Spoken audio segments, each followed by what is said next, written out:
Hello, friends. Welcome to our Thursday night hangout as we are here to talk some Impact Wrestling. Welcome to Making an Impact. I am the foe, Cody the foe.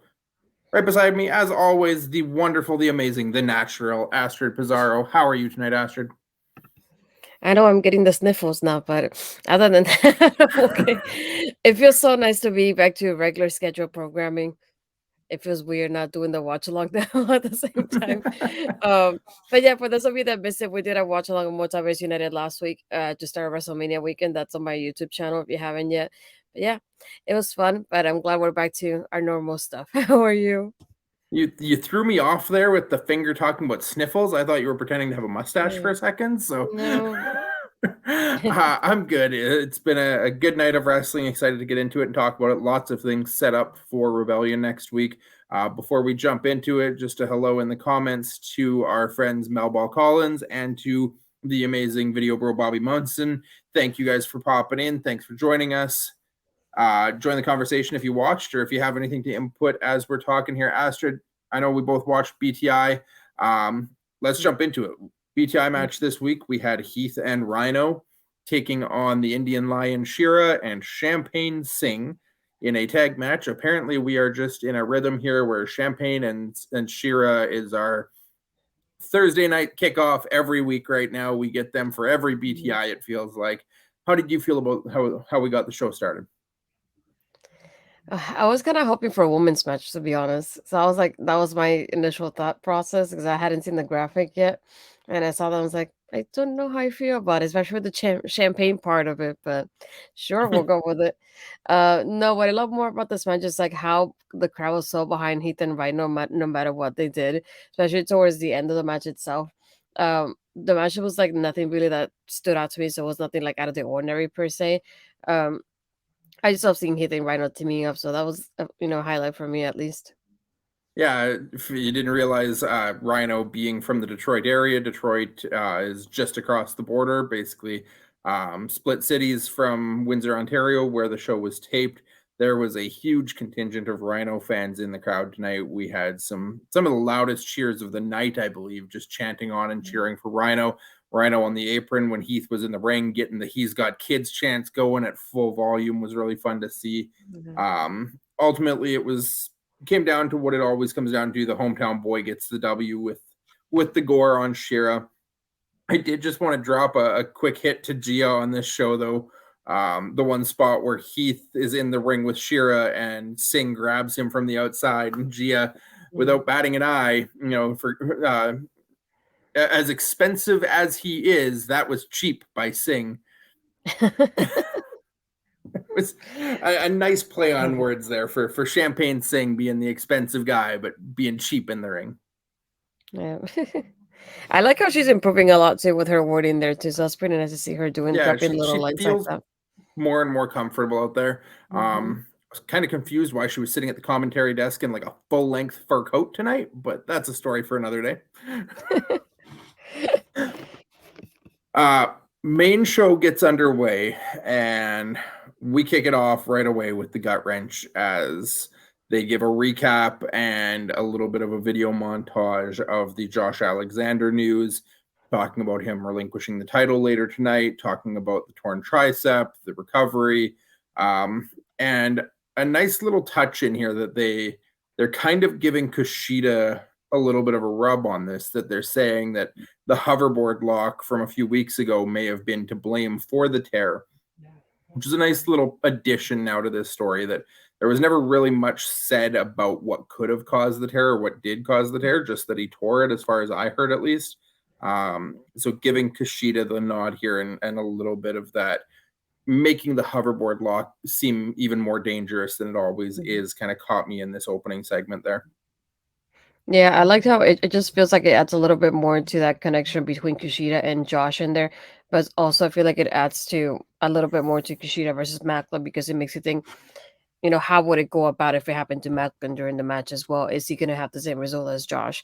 So I feel like it was a good hint to like add to the story here and to add to like the match itself because we don't have a lot going on for the match yet up until tonight because of that like the news from Josh happening out of nowhere.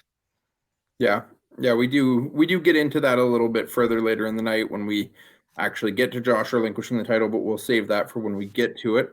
Our opening match of the night, we got Motor City Machine Guns, Chris Sabin and Alex Shelley taking on the mighty Don't Kneel of Shane Haste and Big Teats, Bad Dude Tito. Didn't get a ton of notes on this match. I enjoyed it. There was a lot of tag team psychology, a lot of strong tag team work in this match, but nothing that really stood out as noteworthy or jaw-dropping or stunning or anything like that. It just was a good, clean, quality match that didn't have too many crazy spots. It didn't have any crazy moments, any turns, any interference, really anything that stood out as far as I was concerned. Yeah, I felt the same way too when I started. I was thinking of like, oh, I end up taking it a road because a Motor City Machine Guns kind of match, but I don't want to say it was some of the same old stuff, but it's like the usual kind of tag team psychology we get from them with their double team moves and things like that. Their high speed, so there's nothing like you said that was new for me to like stand out here. It was just nice to see this match happening after Multiverse United. But other than that, it's just like there was nothing like that I could say, this was cool. That was a cool spot, a cool move that they made or anything like that. Um it I don't know how I felt about it being an opener though. I feel like maybe the high speed does help, but it makes me miss like the X Division kind of matches opening the show itself though. Yeah.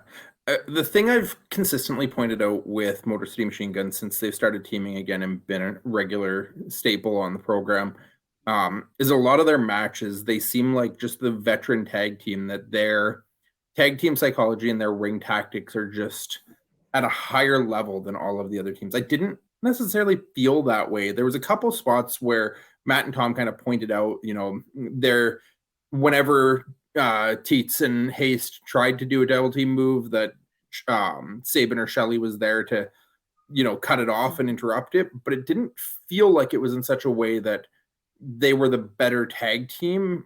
It was almost just that they were always there. So it was hard to see that because Tito and Haste didn't feel like they were a step below necessarily in their tag team tactics. And maybe I missed it. Maybe I didn't catch on to quite what Ray Wolt was trying to get at when he was talking about it, but it didn't hit in that way.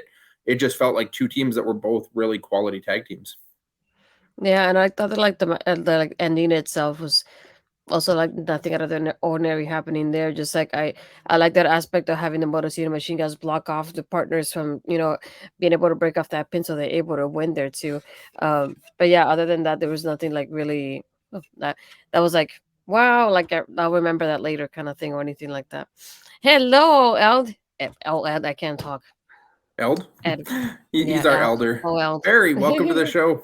Hello, Barry. We missed you at the watch along. It did feel a little bit rushed for sure. Like Yeah. it didn't get the time that it probably could have, but we just Mhm. saw these two teams in the four-way at Multiverse too. So Yeah. uh I think the main point of this match though was the post match backstage segment we got. Mhm. As soon as the match ended, we get Motor City Machine Guns going up the ramp. And we cut to the backstage right on the other side of the curtain where Ace Austin and Chris Bay are standing and they're there applauding and congratulating Sabin and Shelley for the win. And mention, congratulations on beating a team that we just beat a couple weeks ago. Mhm. And they kind of go back and forth a little bit, both being a little cocky about that. Sabin mentions the rematch that they have for the titles that they're going to take at Rebellion. Suggests if Bay and Austin are that comfortable, they do this as an Ultimate X match. Kind of came out of left field with that one for me. I don't know if I've ever Mhm. seen an Ultimate X tag match. I don't know if it's ever even been done. I probably should have done my research on that one. But I'm sold. These are four extremely talented X Division athletes having a tag team title match in an Ultimate X match sounds like a fantastic thing to see live. Yeah, the first thing I thought was like, dang, Cody, am I jealous of you watching this live? That was my thought process. It's like, what does he get the good card? Dang it. No, just thinking of like Ultimate X, these are two of the top teams that we have in Impact right now. And so it makes sense for something like this to happen. I cannot begin to imagine having Ace and Bay do this type of match. So you're getting a good card as it is with just this match alone. So I was automatically jealous when I heard this happening. But I think they confirmed it later on for Rebellion. So Good. Yeah, the Ultimate X has always Happy been one watching of for my you. Ultimate X has always been one Yeah. of my favorite match types in Impact. So getting to see that live for the first time is going to be something special. Yeah, I think yeah, I was trying to think about I don't think I've seen that one live yet, but yeah, it's something pretty interesting to think about. Yeah. We go from one backstage segment to another where we have Kenny King in the locker room. Thank you for checking in and clarifying Yeah, that. I'm looking at it now. If I'm not mistaken, I see one for 2015. I think that's the Barry one. Barry giving us the stats here. Thank you, Barry. Yeah. Kenny King in the locker room, and Eddie comes in asking if Kenny still has his back for this match against PCO tonight. But Kenny's upset that Eddie didn't have his back at Sacrifice. It says he's got something bigger planned, that he's got somewhere else that the King is going, and says to Eddie, maybe you should get whoever it was that hit PCO with the car. And that's where I'm like, wait a second. Did we not think Kenny hit PCO with the car? No. So kind of sets us up for tonight that, Eddie's all alone going into this match with PCO. He doesn't have anybody else. But also that question of who really hit PCO. Yeah. Dun dun dun. That's all I could think about when this happened. But yeah. Yeah, not too much more out of that, I don't think, unless you have something on it, Astrid. No, I just kept thinking it's like hopefully tonight we'll get that reveal. I just kept thinking I didn't like I kept kind of in my mind thinking of the people. I couldn't think of anybody that could be it. Like when it comes to the guys, and I'm glad I was right about that because it wasn't a guy. Ultimately, if you remember what I mentioned from when it actually happened, I think Mhm. ultimately I was right on my call all along. But Yeah, we go lots of backstage segments coming here.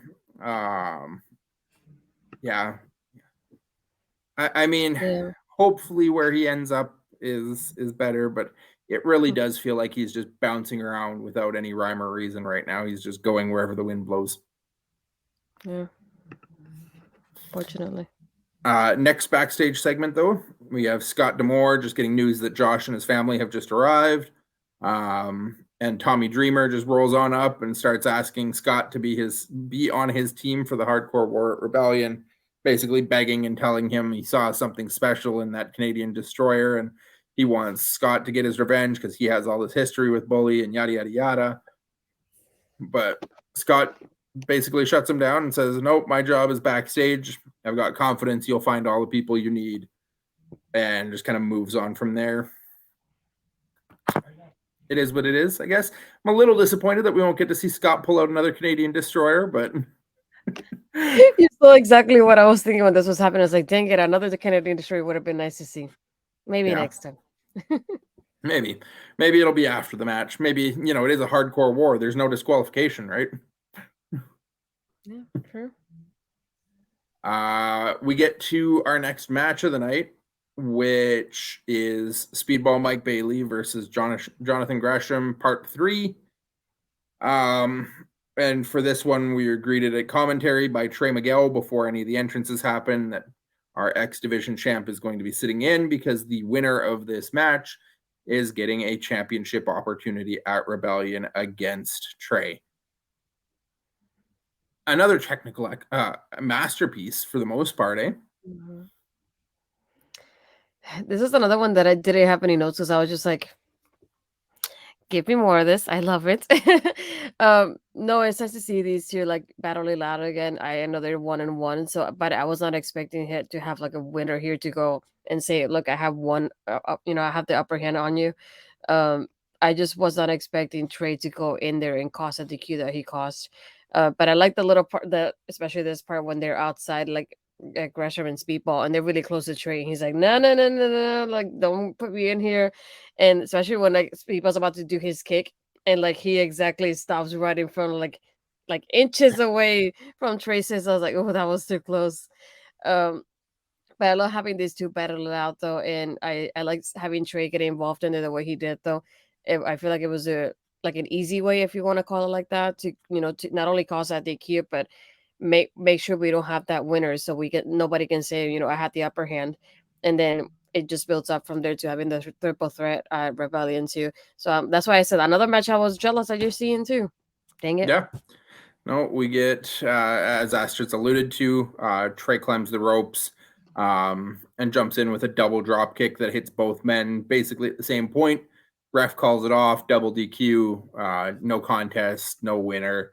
Trey starts acting like he's the smart one, celebrating. He's thinking he doesn't have to face either of them if nobody actually wins.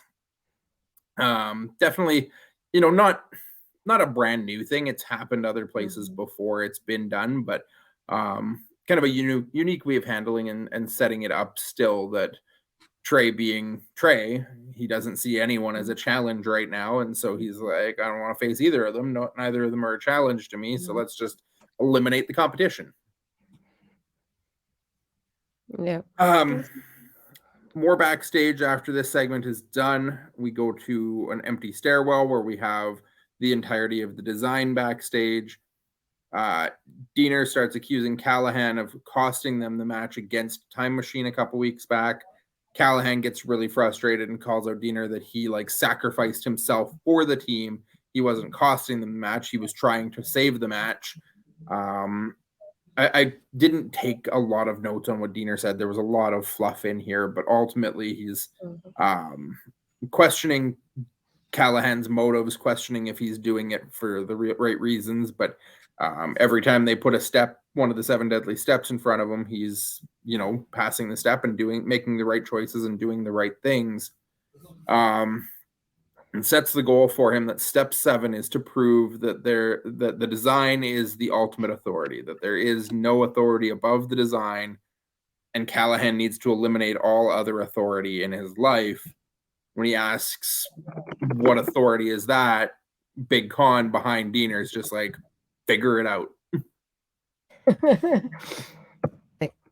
Thanks. That's all I get. Yeah, this is another one that there's not really much to it right now. I just did think I feel like, I don't want to say it like this, but it's the best way I can describe it. I feel like he was getting the trust, and then everything happened, and now he feel like he's a step back again to hey, are you here to destroy us? And yet again, he has to prove himself to it. I'm waiting to see what happens after that 7th step, because we always had the number 7 involved, and after that, I was like, what happens when that is done? And that's my questioning going into this right now. And this is the 7th step. Let's say it happens next week or a rebellion, whichever. What happens after that and going forward with the design and Callahan in this? It's I want to see some kind of solution to it somehow, which I don't know what that could be at this point. Yeah, I have some theories on where this is going now, based on kind of how this played out throughout the rest of the night. I'll touch on them maybe a little bit later, but I have a theory of what we might actually get to see at Rebellion. We go from one backstage segment to another. We have Santino trying to calm down both Gresham and Bailey, who are both mad at the match being interrupted in the no contest. Trey Miguel rolls up. He's laughing and basically saying he outsmarted them, and now neither of them, if there's no winner, nobody can be champ or can be number 1 contender. Santino manages to calm the chaos down and sets up a triple threat match between them. And Trey's still laughing, like, I just beat 5 men a couple weeks ago, that this is nothing. So Santino's like, you know what? No, let's make it an elimination style. So you have to pin both of them to retain your title, unless one of them beats you first. And my favorite part of this segment is, as always, Deputy Dictator of Authority, Dirty Dango, who, after Santino makes the announcement of the match, just decides that it's his place to step in and offer his help to any of the competitors, because he has a lot of experience in 3-ways. Dango. Always stealing the scenes. That's what he does. Always.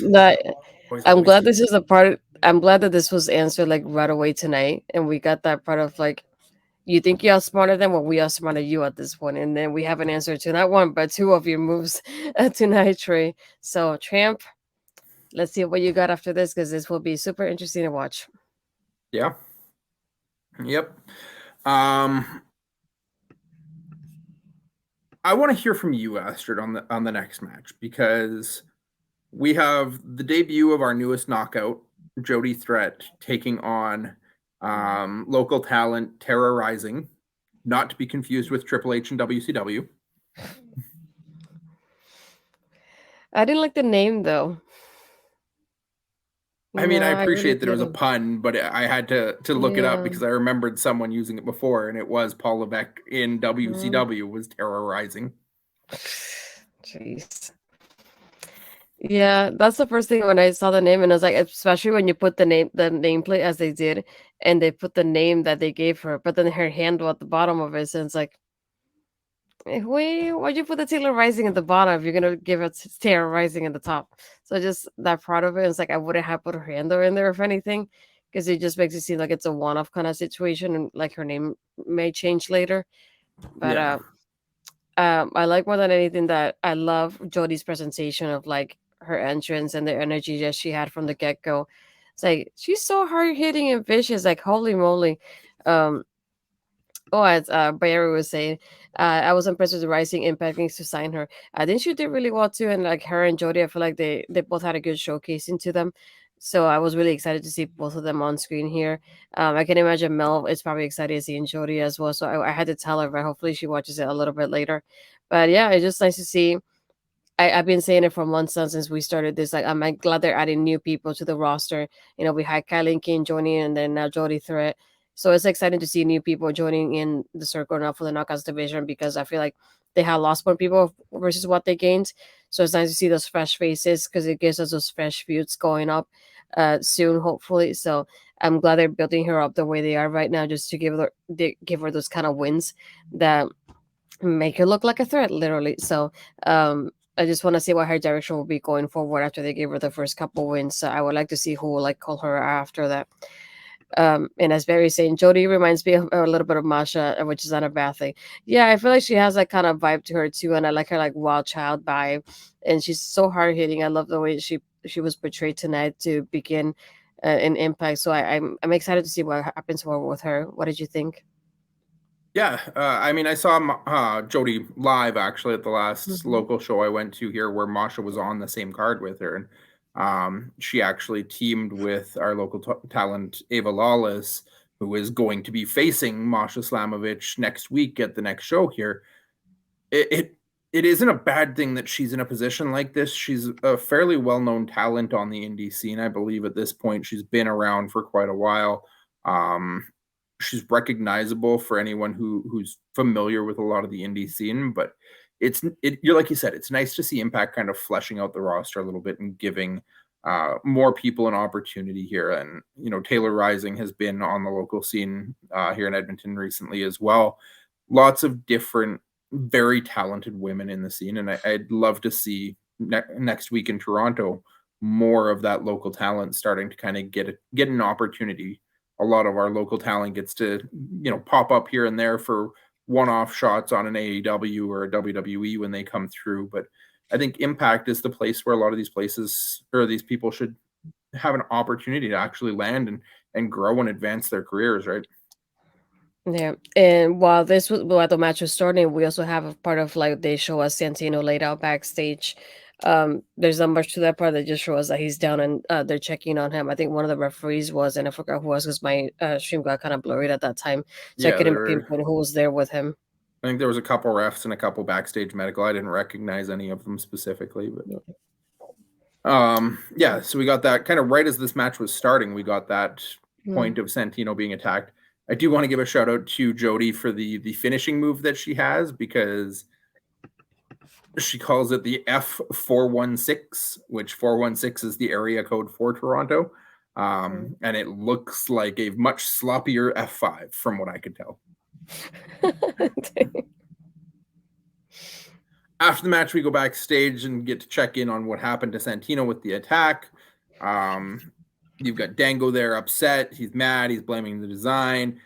Scott D'Amore rolls up to check on them. Dango is basically accusing the design of this is them saying they're going after authority figures. So Dango wants the design, and Scott's like, all of them by yourself? That's like 4-on-1. And Dango's like, well, I got my best friend Joe Hendry, which Where was Joe Hendry? They said his name and he did not appear. That's true. That's a good one. I didn't think about that. But I think this segment was more about setting up Santino Hmm. because after Dango mentions Hendry, Santino starts talking about having to stand up for himself, and he's approaching 50 years old, but he needs to do this for his son to show his son that he can still be strong and stand up. And they never really give us an announcement. They just kind of leave off that we're looking at the design versus Santino, Dango, and Hendry. And I was like, when is this happening?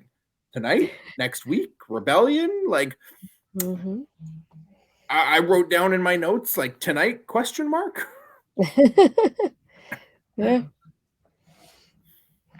Yeah, I feel But like this would have been a little bit more clear when that happened. Because I don't know. It just feels so awkward of like the way of like we're not saying when, but it's happening.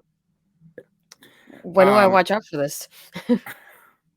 I do have a theory on this because later in the night we did announce that this match is happening at Rebellion. I I have a gut feeling that we could see Dango turn in this match. Hmm, interesting.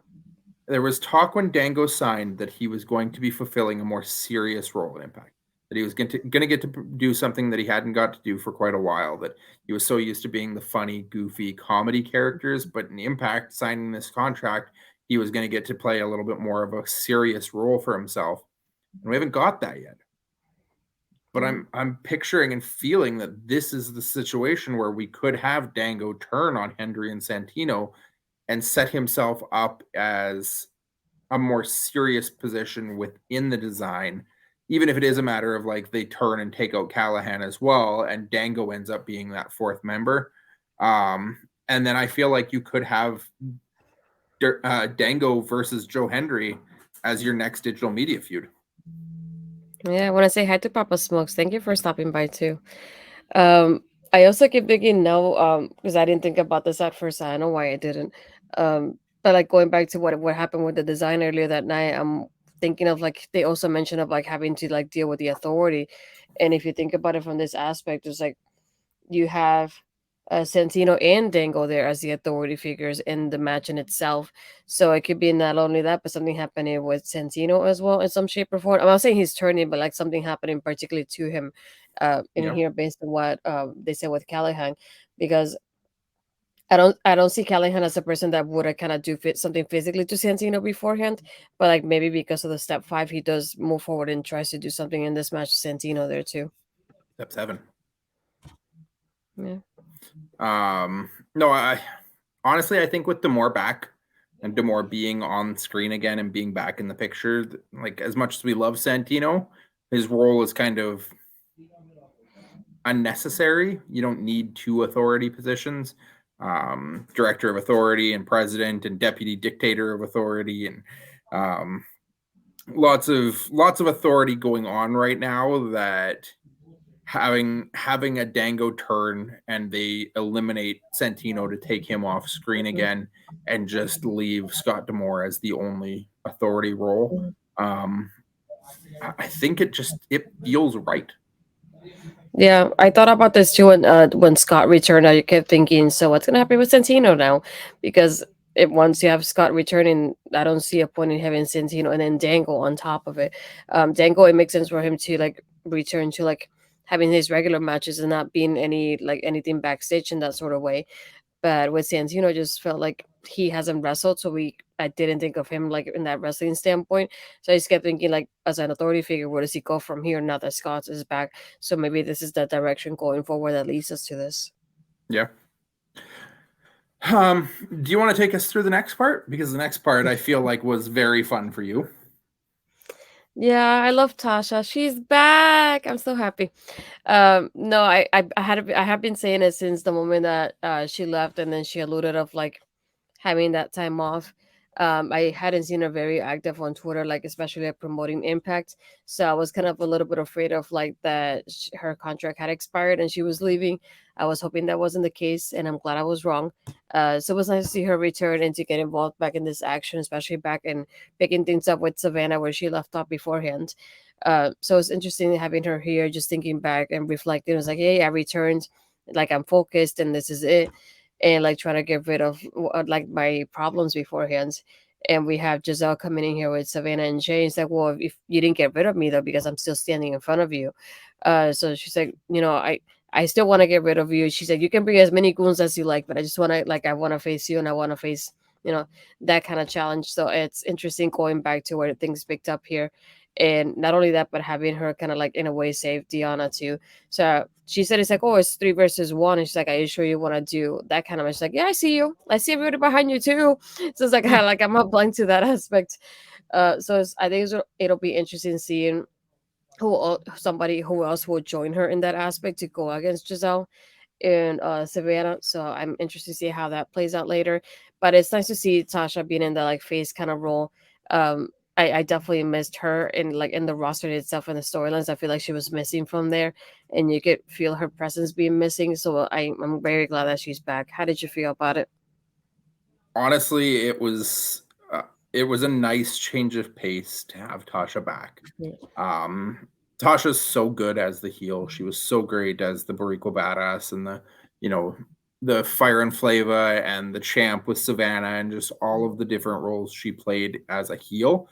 Um, it was nice to see her like kind of get this time off to refresh and renew herself a little bit and come back now. And I think we're all just so happy to see her back on our screens that it's just a very organic turn to people are willing to cheer for her because we're just happy to see her back.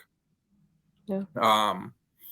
Giselle trying to say that Savannah dumped Tasha, and Tasha's like, no, I dumped her, and then I came back to try and sweep her under. Was it was just a nice kind of piece of who dumped who kind of setup, and I think Tasha versus Savannah probably has to happen at some point here. I think Yeah. Tasha versus Giselle is kind of the setup for that, Mhm. but I would not be surprised to see Tasha right back in the Knockouts World Title picture sooner rather than later. Yeah. And Barry here going, I wondered if Jody might join Tasha as she would counter to Evans. I think that would be an interesting person to have in your corner and go against, have like the power and the height to it, and that they have that they're very similar in that aspect. I think it would be a good way to like kind of introduce Jody to like the storyline in itself, and like building relationships with the knockouts in that aspect of the storylines, of like drawing that line there of like, oh, she's a face. She's building a relationship now with Tasha, and then having gone against Giselle and Savannah. So I feel like that would be a good way to like build her up aside from like her victories to start with. An interesting option for sure. I don't know how you'd get there. Um, I wonder more if we're going to see somebody like a one-off appearance in Toronto show up to kind of help her out, or if it's something where just Tasha runs through all of them as the baby face. She doesn't need help. She just starts rolling through Giselle and Savannah and Jay, and takes out all three of them one by one, moves on from it. Yeah, I'm ready to see either way. I'm happy that she's back. Yeah. Um, we move from that back to the ring for another match for the day. We have the good hands of Skylar and Hotch with Bully Ray taking on the team of Tommy Dreamer, Yuya Uemura, and four-time Detroit Red Wings Stanley Cup champion Darren McCarty making his Impact Wrestling in-ring debut. I messaged this to you as this match was going on, Astrid. We've talked a little bit about Impact being the open door. You can't even call it the forbidden door anymore. It's just the open door of the wrestling world. And listed it all off that we've seen over the years through Impact Wrestling. We've seen them have working relationships through WWE, AEW, MLW, NWA, NJPW, Bellator Fight Nights, the NFL, and now we have an NHL hockey player coming into an Impact Wrestling ring. Where do we go next from here? And how awesome is it to just the Impact door is open to anybody that wants to come and wrestle there? Yeah, I think it's interesting because when a lot of people think of Forbidden Door, they always think of like those moments between like AEW, and Ring of Honor in New Japan.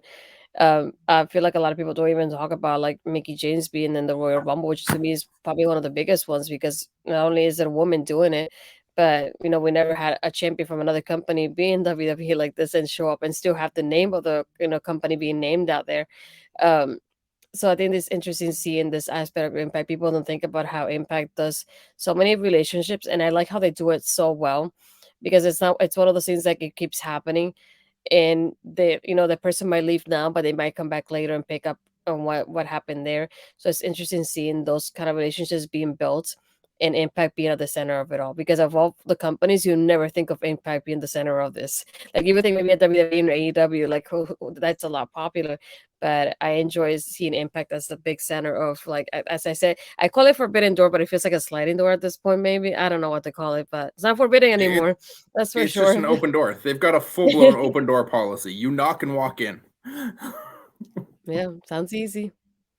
The match itself played out pretty fun. Obviously, McCarty as kind of the newbie and just there Mhm. for the spot, mostly hung out on the ringside area, and it ended up being Dreamer and Yuya getting beaten down fairly good by Hotch, Skylar, and Bully for a large portion of this match. Um, Ultimately, when McCarty does get in, he has a brief moment of taking out Hotch and Skylar, and then a stare down with Bully before he gets jumped from behind. With a little bit of help from Dreamer and Yuya, though, Darren McCarty ends up getting the pin. I believe it was on John Skylar.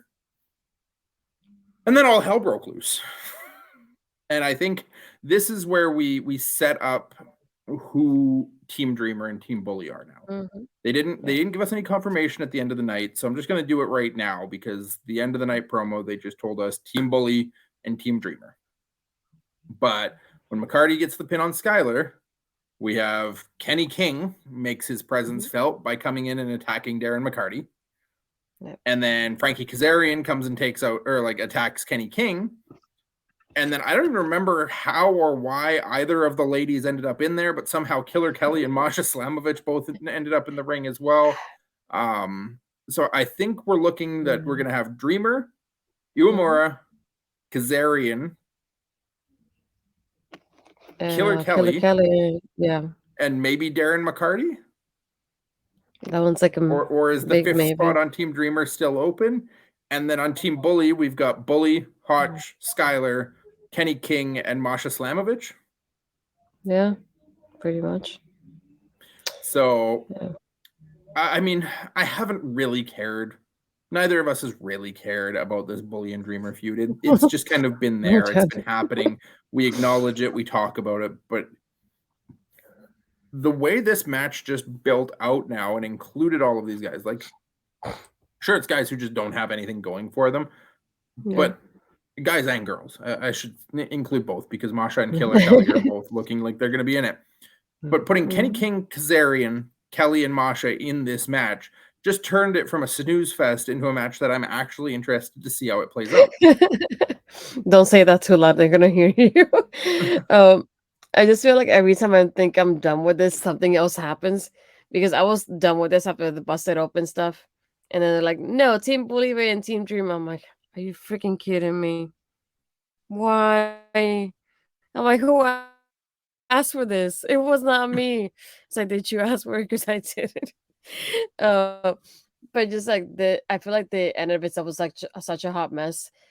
Masha came in there out of nowhere, but I like how they pointed out in commentaries, like, oh, she's been kind of like in a, I want to say kind of like a business relationship in a way with Bully. So they made it seem as like, oh, she's here to like help Bully in that sense of it. And then Kilo Kali, which is the answer to her. I was like, okay, I like the girls being involved in here, so I don't mind that. But If just this why do we leads have to to be us getting involving a Bully and Killer Tommy Kelly in this? versus Masha Why? Slamovich one-on-one, I'm all in. Yeah. Um, I like Mary's question. I was thinking myself the same thing when they said it. Did they explain what the advantages in this match that they're fighting for next week? I wonder if, I don't know, because I wonder if the match is going to be kind of like a, I don't want to call like this, but shoot, not a blood and guts. I forgot the NXT WWE version of it. Like the War War Games? games. Yeah, I was thinking if it's like type of war games of like whoever wins the match next week gets advantage of like they come out first, but they haven't explained the format of the match in itself, so I'm not sure really. They just keep calling it a hardcore war. I'm gonna check the website, but it just they keep saying, I know the graphic in itself said, "Oh, the winner gets advantage for their team," but they haven't said what the advantage really is or what the match really is built like. To be honest, so I'm not sure. Um, Let's see if I'm so there gonna was hold the a preview. hardcore war before between Team Angle and Team Young, where each man can bring a weapon of their choice to use during the match. I do not remember that. What the I I don't know what to think about this right now. Yeah, this was I don't know. I was Yeah. thinking the same thing though. So I'm not entirely sure what that quote unquote advantage would be or how it'll like play out in this match. I had the same Like I question too, said, so I'm glad you asked. if this match ends up giving me a one-on-one between Kelly and Masha, I don't care about anything else. I'm all in on that match. Yeah. Um, we move on from Bully and Dreamer because I wish Impact would do the same. We get a quick walking weapon video just recapping his reign as champion and where he's been and who he's fought. And then we get a Deanna promo that I almost fast forwarded through because I thought it was a commercial. No. Oh yeah. No, I particularly love this one because I've been saying it for like a few weeks now because I feel like ever since Diana has lost all her titles, she's been like in the back burner in a way. And then the way they set up this with Giselle, I wasn't a fan of it in the aspect of like I'm thinking like Diana could do so much more than what she's doing, and I wanted more for her being that she was, former Reina de Reinas champion, former Nagas champion, former Nagas tag team champion. And I had to go back and like watch the clip on Twitter because I wanted to write down what she said. And she said, the last 18 months have been a roller coaster. I went from being a 4-time world champion and tag team champion with my best friend to having nothing. And for some people, having nothing is a bad thing. But for the virtuosa, having nothing is a blank canvas for which upon I create. And I love what like this part too that made me think of like her how she started. I kept thinking of like she started at Impact like right away doing great things, and all of a sudden it just went to this. And I'm glad she mentioned it here because she also said when I came to Impact Wrestling, I had a blank canvas, and on the canvas I built the Age of Virtuosa. And I like also how she built up on the match in itself like this. Like Jordan hasn't defeated me like the Virtuosa, and Diana hasn't defeated Miki, but like this match and this time this is to create a new and better age for the Virtuosa.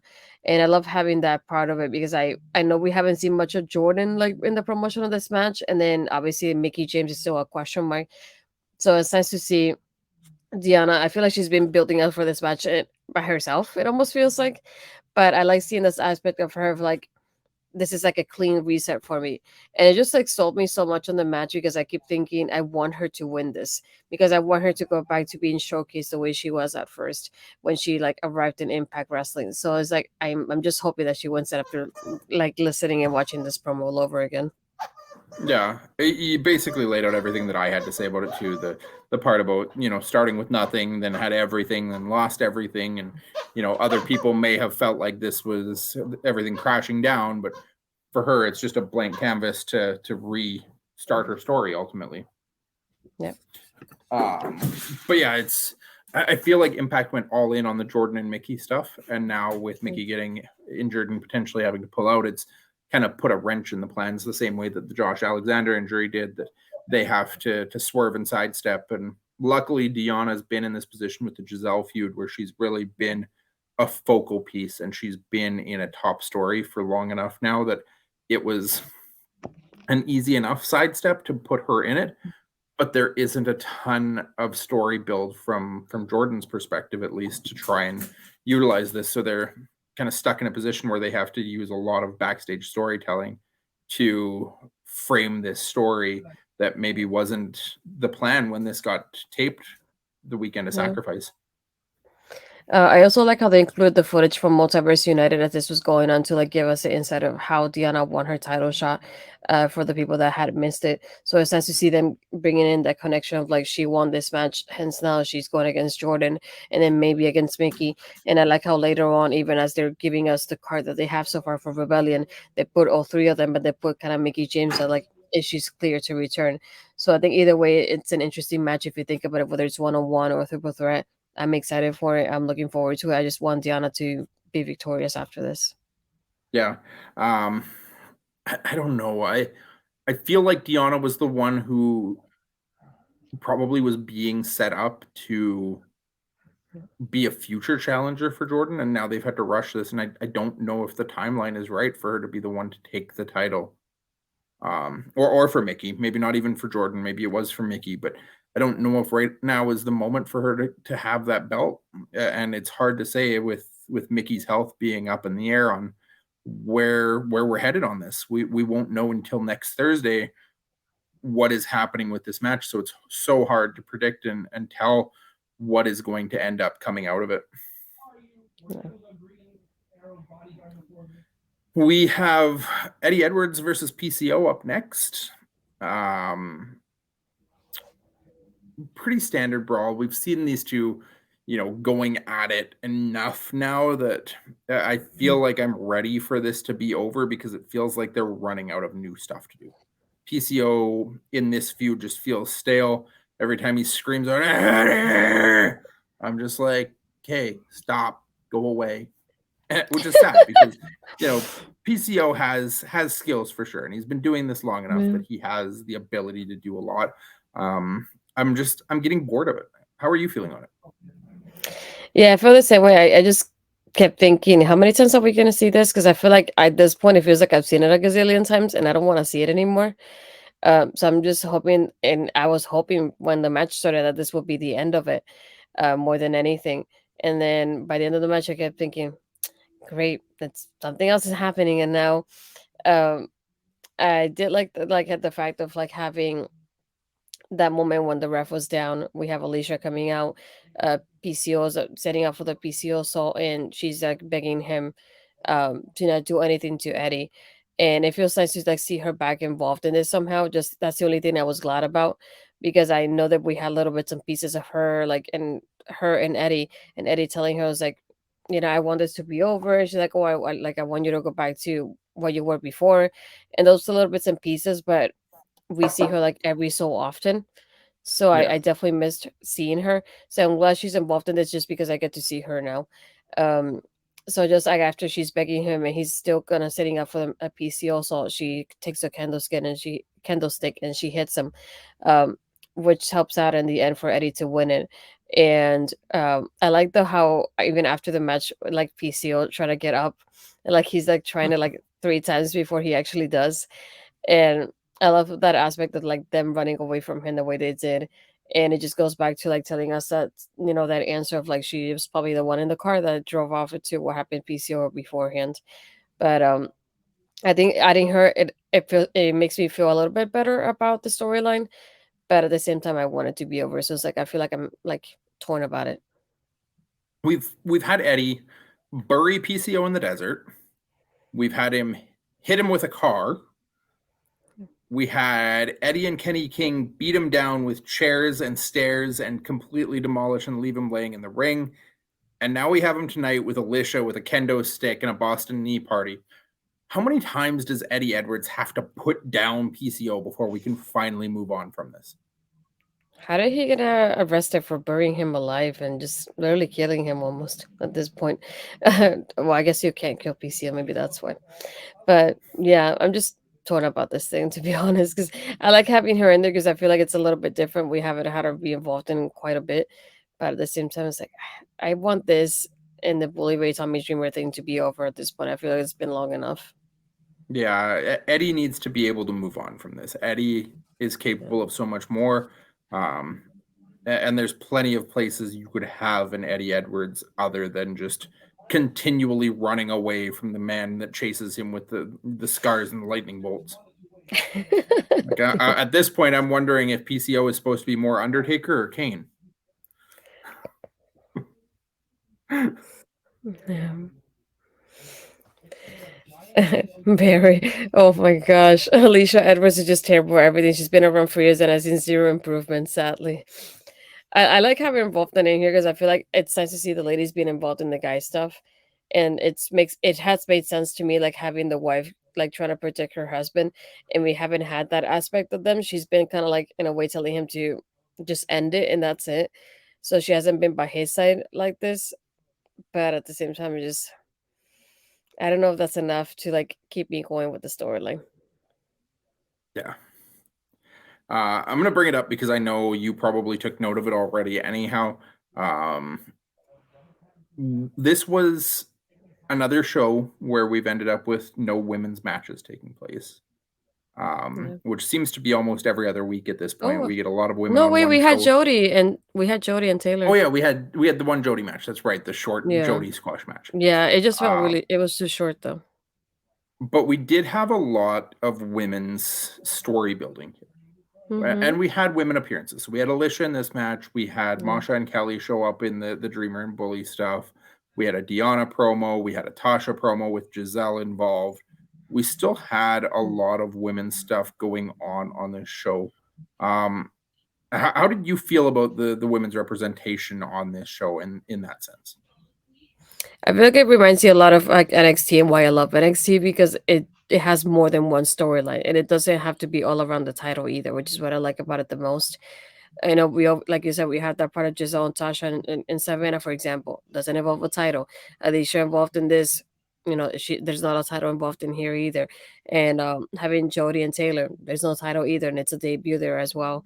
Um, and like having Killer Kelly and Masha earlier too. It's nice to see the girls being involved in the guy stuff. I like when that happens too. I feel like it's a way to like highlight the woman in a different way. Again, no title involved in there either. The other thing was like we didn't get much about the women's tag titles, so it feels awkward in that sense of like Taya's gone, so what do we do now? And so I think that's the only thing that feels like it's kind of limbo in a way. But it's just like the match in itself. I get why you felt like there was no women's matches, and I had to think about it for a moment too because I felt almost the same way. But it just the moment of like I think for me and NXT had done sometimes, but not all the time. But when you have a match like Jody and Taylor that was short in that sense, that I would try to include a second match as a little bit longer to kind of balance that out. But I'm glad that even with having a short match, we still have a lot of storytelling happening all at the same time in all different directions and different things going on at the same time too. So it's nice to see that. And it's also thinking like this is a an impact episode that we had no Jordan to build up their match and no Mickey James to build this up either. So it's interesting to think about like we didn't get their aspect on the storyline. We just had Diana, and that was already like a good segment, just her by herself doing this promo. And no But yeah, Coven overall, and no Death Dolls either. no, that's what I'm saying. It's like it feels like it's in limbo right now because I don't know what's happening there. Um, Barry saying having 20 minutes of Josh at the end that didn't help. I think the only time I will kind of I don't want to say it this way, but the only way I would excuse having the Josh stuff is like this is Josh relinquishing the title. So that's the first thing. He's the longest reigning Impact champion. So you wanna celebrate him in that type of way at the same time, while also building off of like Macklin and Kushida because we get the announcement, but there was no build up to that. So I understand having those like this one having 20 minutes to it dedicated to it. I just didn't think that should have really been the main event, but I don't know what would have been the main event for me though. Um, but it just Yeah, makes sense having this as like the end to it. I feel like it was a nice way to wrap it. We'll get into it in a moment here after I run down the next coming weeks, but it felt like it needed to happen just for all of what Yep. Josh Alexander has done for and meant Mhm. for Impact Wrestling. Yep. It was just something that felt necessary to acknowledge what he's accomplished and what he's been for the Yep. last year, since Mhm. they won't actually get to have that proper ending to his title reign, and they don't know, like Yeah. they said, his injury is going to keep him out indefinitely. They don't know recovery time. They haven't announced recovery time. So when he does come back, it's going to be very special because they've now set us up open-ended that we have no idea when to expect his recovery. Yeah, and I think about it from this aspect, like you said, we had to like not only celebrate him for having such a long reign and representing Impact the way he did, but being the longest reigning Impact champion. It feels like it's a great way to highlight Josh while he's away.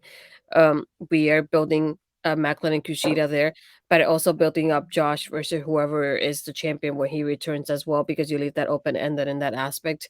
So it did make sense, like all this happening at the same time while also having Scott there as like initiating this and I don't want to say like keeping things in a certain way because he was involved in it as well. But I feel like it made sense to like have him involved with the Josh situation as well there. He's losing his world champion, but it's somebody he's been defending as his world champion this whole time. and the build up to Macklin in there too. So all of this, it made sense that it happened the way it happened. It's unfortunate that it took a lot of time. Yeah. For next week, we did set up that it's going to be a fairly knockouts heavy show by the sounds of it. So we have Giselle Shaw versus Tasha Steeles. We have Taylor Wilde versus Jessica. We have Callahan and Angels taking on Dango and Hendry. We have Kenny King versus Kazarian in the match for the advantage that we don't know what that advantage is. And we have the official update from Mickie James on where she stands going into Rebellion and if this match is going to happen with or without her. Mm-hmm. We get the layout for Rebellion as it stands right now, where the Coven will defend their newly won Knockouts Tag Team Championships against the Death Dolls of Rosemary and Havoc, or Jessica, not Havoc necessarily. Mm-hmm.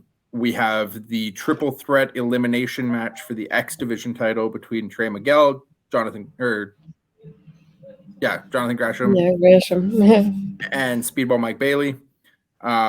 We have the Design versus Joe Hendry, Santino, and Dirty Dango. We have Team Bully versus Team Dreamer in a hardcore war match. We have the Bullet Club of Ace Austin and Chris Bay taking on the Motor City Machine Guns of Chris Sabin and Alex Shelley in an Ultimate X match for the Tag Team Championships.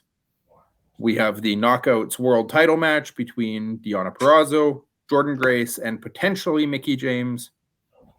And then we have the Impact World Championship match between Steve Macklin and Kushida. Shaping up to be a hell of a Rebellion. Yeah. And it's crazy to think I looked at it today because I knew it was a Sunday, but I forgot what Sunday it fell on. And then seeing it's like the 16th, it's like we're only 10 days away from this. So it's incredible to think like the card they have built up like this so far. Yeah. And the fact that they've done it all like built towards it while still running Sacrifice and Multiverse United in back-to-back weeks. Yeah. That we're getting 3 top-tier Impact Wrestling pay-per-view quality shows in 4 weeks. Mm-hmm. We run Sacrifice, we run Multiverse, we have this week of Impact Wrestling, and then next week's Impact Wrestling that leads right into Rebellion that weekend. Mm-hmm. So a ton of top-tier quality wrestling here from Impact. It's a fun time to be a wrestling fan because a lot of places are doing a lot of fun things right now. And then we get into the sad part as we end this show with Josh Alexander relinquishing his title. We come back from commercial to Scott D'Amore and Kushida in the ring as Macklin is making his way out. An extra loud "You tapped out" chant for Macklin. This crowd in Windsor seemed to be 110% behind Kushida all the way. Josh makes his way down, enters with Jade and Jet in tow. Jet looks extremely upset here. And I don't know if that's just their son is a very talented, entertainer on his own, but yeah, I'm sorry. Oh, Barry, I was excited to see Impact coming to London finally. So finally, Sally turned out to be London, Ontario. You just need to take a trip across the pond, Barry. Yeah. Josh gets on the mic once they're all in the ring, and he gives a fairly heartfelt speech about, in Windsor, where he signed his contract 4 years ago, working his way up, the X Division champion, the world champion, becoming the face of the company, Scott having his back, having to fight through all the adversity. There was no way he was losing the title to Bully or Rich, that he needed to get back to Windsor and to Toronto where it all started for him. His 14 years on the Indies, having to bust his ass, and every time he saw somebody working hard, he had to work harder. Finally gets to the bit where he's about to hand over the title to Scott, and Jet runs up and grabs the title from his dad and runs back to his mom. And I was hoping there was more to this than that, or they were going to not take the title belt back from the child. Ultimately, they do. Josh hands it over to Scott, and then Macklin gets on the mic and starts talking about how they might as well just hand him the title belt. That he's done it all. He's beaten everybody. That Kushida was just a road bump on Josh's way to Macklin. That Kushida is lucky to even be in this match. And then starts going at Josh. And I'm really glad Scott kind of put a stop to this before they let it Mhm. get too deep in, because in that moment where Jet already seemed so upset about his dad Yeah. having to give away his title belt, Macklin going at Jet and talking about his dad being a coward and not like using the injury to not want to defend the championship felt like it was a tad far, and really, really glad that Scott called him out and put a stop to that right quick. Yeah, I like having that aspect of like having Chet in there. I feel like it adds another like emotional aspect to it because not only is he the world champion to him, but it's also his dad and his hero. So seeing not only that, but seeing him and like all the glory that comes with being champion and the way he was being highlighted, I love that way. Like him taking the championship is just like, this is ours. It's not just my dad's, but it's like my family's kind of thing. So I love seeing that. I also love having Scott in there come in. It just gives us what we've been saying. Scott is like that father figure to this family. So it's nice to see him going and defending Josh and going and telling Steve, don't say anymore. Like basically they're already suffering enough with this as it is. So don't. And then the way he keeps going at Jet, I feel like I said, I like the aspect though that it keeps it like open ended in that aspect because we're talking about. Kushida's move is the one that put Josh on the shelf, so you have that aspect of it, but you also have that aspect of like Steve basically attacking the family. So I feel like it adds that moment of in the future, if he goes against either one of them, there's something to start the storyline there when he returns. So that's what I liked about that aspect of it.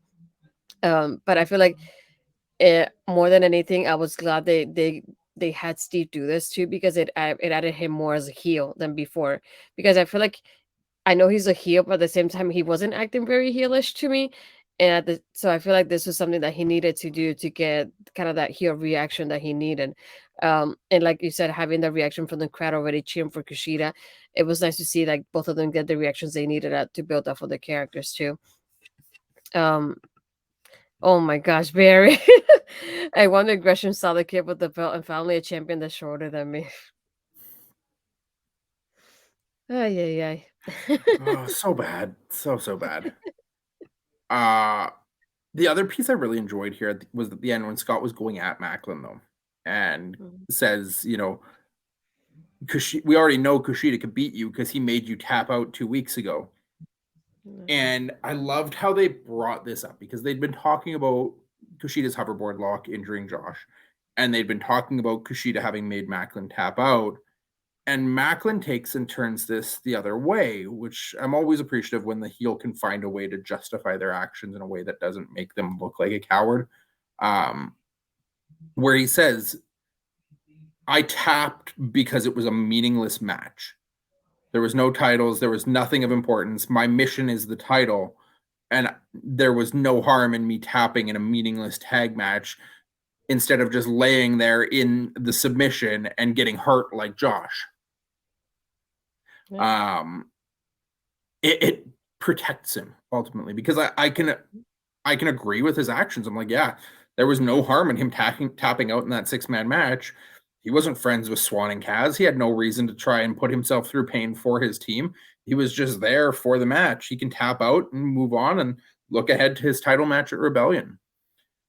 And we get a brawl between Macklin and Kushida after this, where Macklin tries to grab the title and run away. Kushida topes over the top, takes him out, grabs the title, comes back and imposes as we go to credits.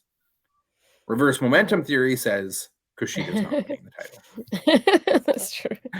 Um, but yeah, I love more than anything having Macklin had that attitude, and even that I love the part of like Scott bringing it up and it's like, you're this and that, but also it's like if you think about it from this way, Josh did an open challenge and who answered it? Speedball, like it wasn't you, like you had the opportunity, and it's like and pointing it out to him that he's had chances to go after the title, but it's like but you never answer them.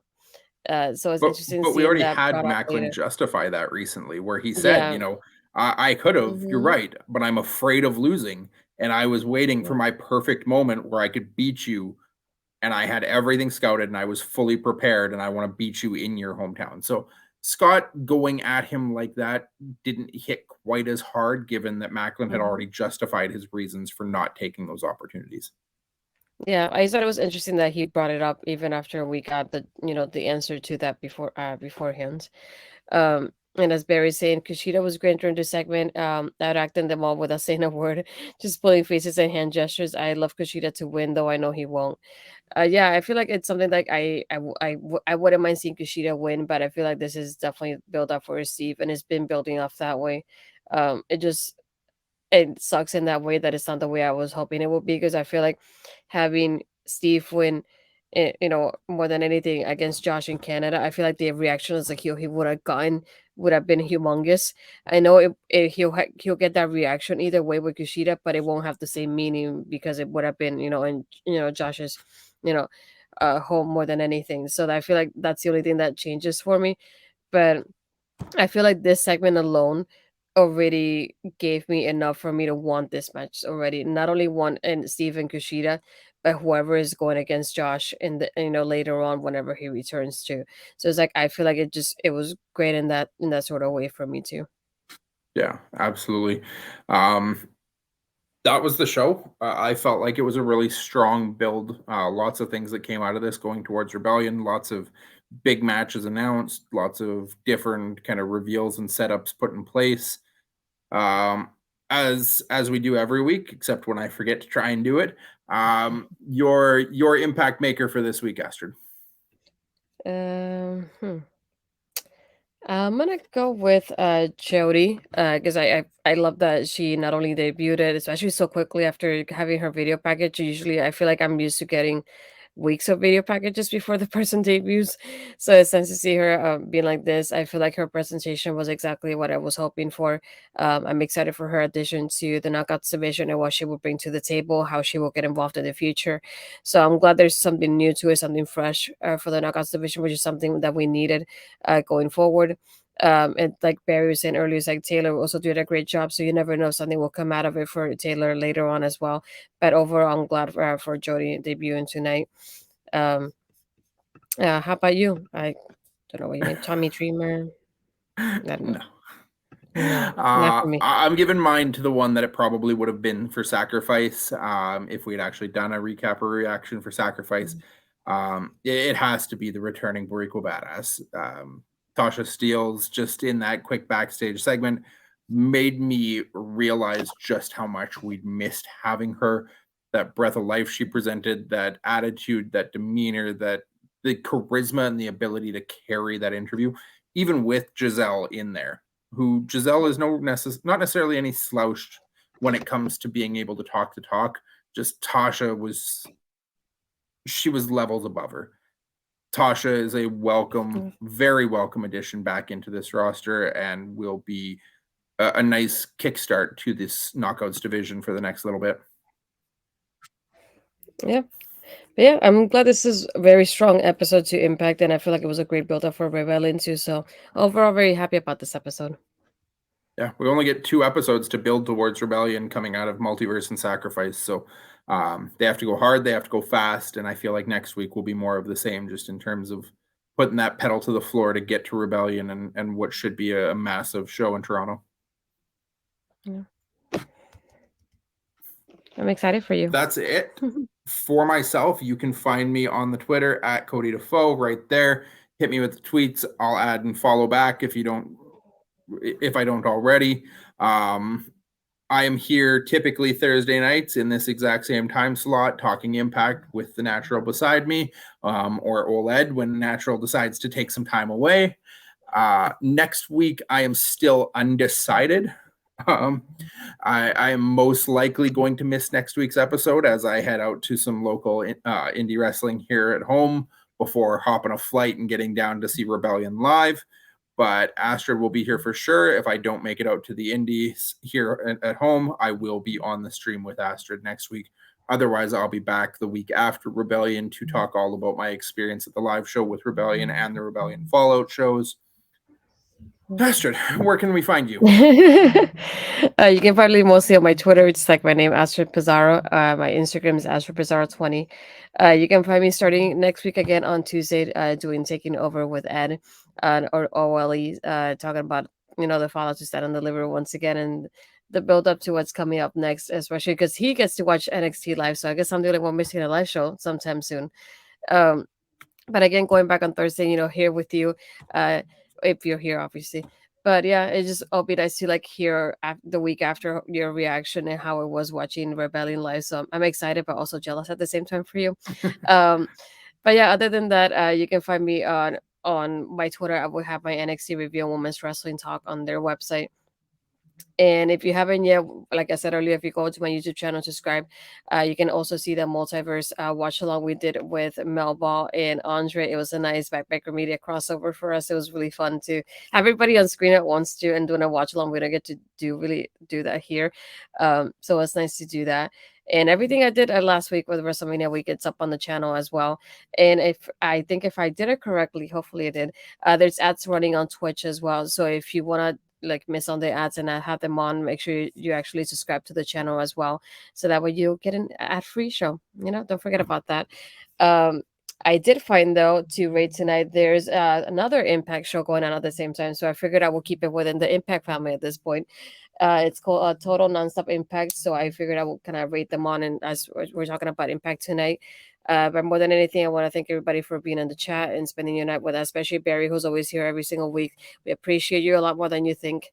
So it's nice to talk about Impact. So it's definitely a great night to. It's a great way to end the night for me, at least, with Impact. But yeah, thank you, everybody. Do you have anything else to say, Cody, before we No, rate just them? wanted, Papa Smokes, Mel, Bobby, Ed, our friends, always welcome and thankful for you guys to be popping in as well. Barry, you're much loved, always being in the chats with us. We love talking Impact with you.